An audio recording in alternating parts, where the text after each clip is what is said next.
A Tale of Two Cities. Rudyard Kipling. Where the sober-colored cultivator smiles on his biles, where the cholera, the cyclone, and the crow come and go, where the merchant deals in indigo and tea, hides and ghee, where the babu drops inflammatory hints in his prints, stands a city. Charnock chose it, packed away nearby, by the sewage rendered fetid, by the sewer made impure, by the sunderbunds unwholesome, by the swamp moist and damp. And the city and the viceroy, as we see, don't agree. Once, 200 years ago, the trader came meek and tame. Where his timid foot first halted, there he stayed, till mere trade grew to empire, and he sent his armies forth south and north till the country from Peshawar to Ceylon was his own. Thus the midday halt of Charnock, more's the pity, grew a city. As the fungus sprouts chaotic from its bed, so it spread, chance directed, chance erected, laid and built on the silt, palace, byre, hovel, poverty and pride, side by side.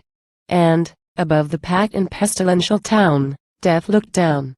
But the rulers in that city by the sea turned to flee, fled, with each returning springtide from its ills to the hills. From the clammy fogs of morning, from the blaze of old days, from the sickness of the noontide, from the heat, beat retreat. For the country from Peshawar to Ceylon was their own.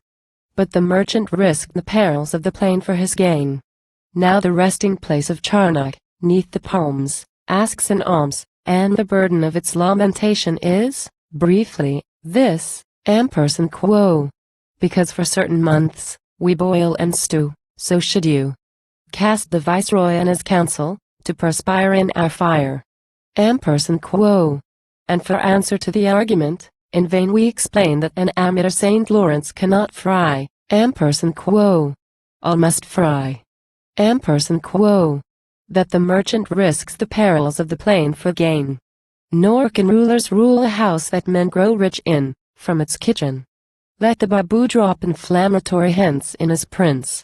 And mature, consistent soul, his plan for stealing to Darjeeling, let the merchant seek, who makes his silver pile, England's isle.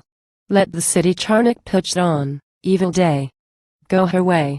Though the argosies of Asia at her doors heap their stores, though her enterprise and energy secure income sure, though and quo, outstation orders punctually obeyed and quo, swell her trade, still, for rule, administration, and the rest, similes best.